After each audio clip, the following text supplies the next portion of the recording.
Welcome to today's session. Today we'll be looking at how to put the new paradigm of business into practice, moving from a profit-centered to a purpose-centered business.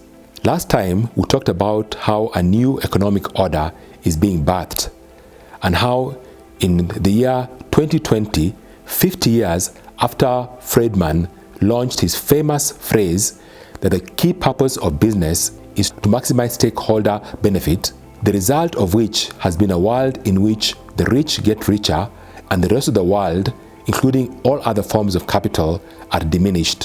Whether it's a human capital, social capital, or natural capital are diminished. In 2020, 50 years almost to the day that Friedman made his statement, the Economics of Mutuality movement was launched. And part of the paradigm shift is to see businesses that move from profit-centered to being purpose-centered. So the first thing that a company needs to do is to move from being a company-centric business to a purpose-centric business. This may sound obvious, but a business that is purpose-centric is a business that looks outward, not inward. It looks outward to find out what is its redemptive purpose in society. What is that business set out to do in terms of making a difference in people's lives? So first step is, are you a purpose-centric, not company-centric company? Standard practice in business is to dominate the value chain and end up being the top dog and eliminate everybody else. But purpose-driven businesses look to do what is called ecosystem orchestration, not value chain domination. What does this mean?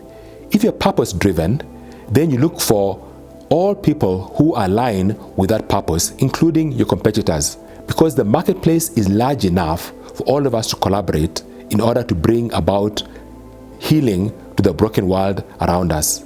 So value chain domination is replaced by ecosystem orchestration.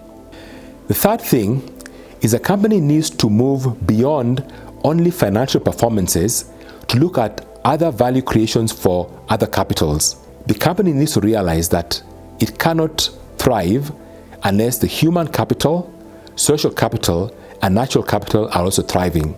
And the Economics of Mutuality allows the company to be able to measure very, very precisely how the impact the company is having on the other capitals and how these other capitals are helping the financial bottom line, so that the finances serve all capitals and not all capitals serving the financial bottom line. This allows the company's purpose to be central, and research by such institutes like Harvard and Said School of Business in Oxford have demonstrated that purpose-centered businesses are actually more profitable. This means that businesses need to move from just the measurement of profit to the measurement of mutual profit. Now, we at Root to Fruit have a tool that we've developed that allows us to be able to measure your human and social capital.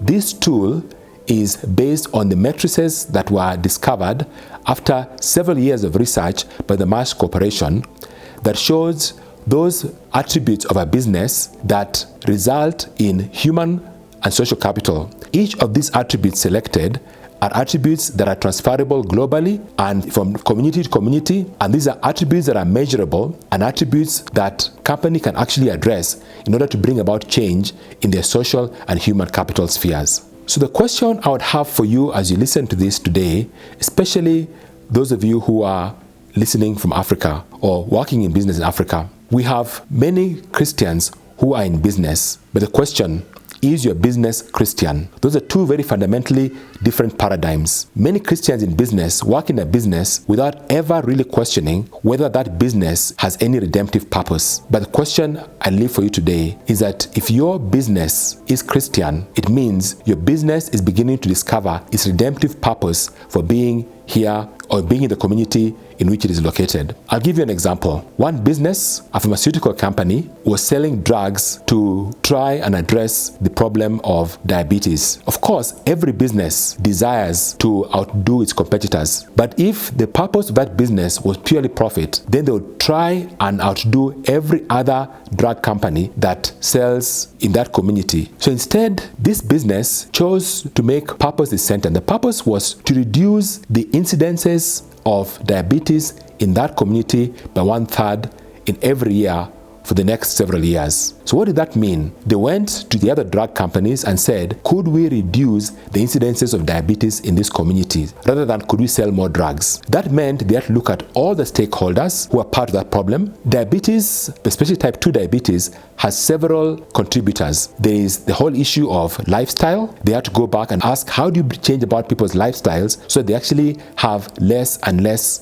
need for diabetic drugs? This resulted in the business bringing together several stakeholders, including the local government, including the education board of the school, including the people who make pathways and roads, including people who sell bicycles. And you can see how the stakeholders in that ecosystem were also interrelated. And as a result of that, every single person within that ecosystem began to benefit from allowing their services to be made accessible to that community. The result was a reduction of incidences of diabetes, but also the result was that more and more people who would never have found out that they've got diabetes also came up to the front, and this drug company was able to, where it could, give them the drugs that they needed. But more so than that, they were able to see a healthier community beginning to thrive, and this was replicated in community after community after community. So by being purpose-centered, this company was able to reach more communities, sell more drugs, but impact more people who would never have been able to come out with